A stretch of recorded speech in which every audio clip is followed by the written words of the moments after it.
శ్రీమాత్రే నమ శ్రీమనోన్మన్యే నమ శ్రీ మహాగణాధిపతయే నమ. ఐబిఎం యూట్యూబ్ ప్రేక్షకులకు నమస్కారం. కార్తీక మాసంలో చేయవలసినటువంటి దాన ధర్మాల యొక్క విధి విధానాలు ఏమిటి? కార్తీక మాసంలో ప్రతి ఒక్క రోజు కూడా దానము చేయడానికి ఉపయోగకరమైనటువంటి రోజుగానే చెప్పబడింది. ప్రతి ఒక్కొక్క తిథికి కూడా ఒక్కొక్క రకమైనటువంటి దానాన్ని చేయడము, అలాగే కొన్ని తినకూడని పదార్థాలను విడిచిపెట్టడం ద్వారా మనము ఆ భగవంతునికి దగ్గర అవ్వడానికి అవకాశం ఉంటుందని చెప్పబడింది. మరి తినకూడని పదార్థం ఏమిటండి? ఈ సృష్టిలో భగవంతుడు సృష్టించింది మనం తినడానికే కదా. అలాంటప్పుడు తినకూడని పదార్థం అంటూ ఉన్నదా అని ఆలోచన చేసేటప్పుడు మనకి కొన్ని పదార్థాలు తినడం ద్వారా తామసికమైనటువంటి ఆలోచనలు, తామసికమైనటువంటి బుద్ధులు ఏర్పడతాయి. అందువల్ల అలా ఏర్పడకూడదు అనే ఉద్దేశంతో మనకి ఋషులు చెప్పినటువంటివి, అంటే పలానా కాలంలో పలానా వస్తువును విసర్జించాలి, తర్వాత కావాలంటే మీరు పుచ్చుకోవచ్చు, కానీ ప్రత్యేకించి ఒక నియమము, వ్రత విధానము వంటి విశేష అంశాలలో కొన్ని వస్తువులను విసర్జించడం ఉత్తమమైనటువంటి పరిస్థితిగా మనకి మహర్షులు తెలియజేశారు. అలానే కార్తీక వ్రతాన్ని ఎవరైతే ఆచరిస్తారో వారు కొన్ని రకాలైనటువంటి నంజు పదార్థాలు అంటారు. అంటే ఇప్పుడు మీరు గమనించండి, వంకాయ, చల్లన్నము, ఉల్లి, వెల్లుల్లి, ముల్లంగి వంటి వస్తువులు ఏంటంటే మనకి కొంత మనలో మత్తును కలిగించేటటువంటి పరిస్థితిని ఏర్పరుస్తాయి. ఎప్పుడైతే మనం అవి తినడం ద్వారా ఒక రకమైనటువంటి తామసిక తత్వాన్ని పొందుతామో భగవంతుని ధ్యానించడానికి మనకి అంతగా అది ఉపయుక్తం కాదు. కాబట్టి అవి విసర్జించమన్నారు.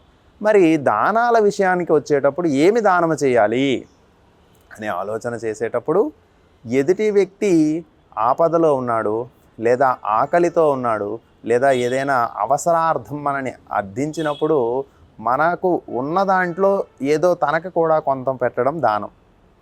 నేను అన్నం తింటున్నాను, ఎదుటి వ్యక్తి ఆకలిని తెలుసుకొని పెట్టడం అది దానంగా చెప్పబడింది.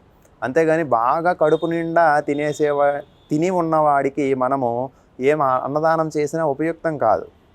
ఆకలితో ఉన్నవాడికి చేసేదే దానంగా చెప్పబడింది. అలానే మరి కార్తీక మాసంలో ఏ దానాలు చేయాలి? అసలు దానము చెయ్యకూడని రోజంటూ ఏమీ లేదు. ఖచ్చితంగా ప్రతి ఒక్క రోజు కూడా దానాన్ని చేయాలి. ఎలా చేయాలి? నాకున్న దాంట్లో చేయాలి తప్ప నాకు, నా కుటుంబానికి విడిచిపెట్టి సమాజంలో దానం చేయాల్సినటువంటి అవసరం అనేటటువంటిది మనకి ఎక్కడా చెప్పబడలేదు. నువ్వు ముందు ఆనందంగా ఉండు, నీ జీవితాన్ని నువ్వు సక్రమమైన మార్గంలో నడిపించుకో.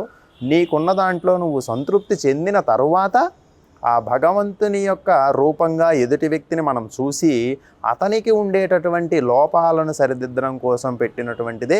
లోపాలు అంటే ఏంటంటే అవసరాలు అని. అలాంటి అవసరాలను తీర్చడానికి పెట్టినటువంటిదే దానం. ఇప్పుడు ఒక వ్యక్తి ఎండలో పోతూ ఉన్నాడు, అతనికి కాళ్ళకు చెప్పులు లేవు, అప్పుడు తను ఒక రకమైనటువంటి బాధను అనుభవిస్తున్నాడు. అలాంటి వ్యక్తికి మనము చెప్పులు దానం చేసామనుకోండి, తన మనస్సులో చాలా ఆనందాన్ని పొందుతాడు ఆ వ్యక్తి. అలా ఆనందం పొందడం ద్వారా భగవంతుడు సంతసించి మనకి అనుగ్రహిస్తాడు. నాయన నువ్వు ఇలానే 10 మందికి సహాయం చెయ్యు, 10 మందికి దానము చెయ్యు అని ఆ పరమేశ్వరుడు మనకు కూడా అనుగ్రహాన్ని అందిస్తాడు. అలానే మనకి బాగా వర్షం పడుతూ ఉండేటప్పుడు గొడుగు దానం చేయడము. చలికాలంలో ఉంటాం మనమంటే ఇంట్లో మంచిగా పడుకొని ఉంటాం, మంచిగా దుప్పట్లన్నీ కప్పుకుంటాం.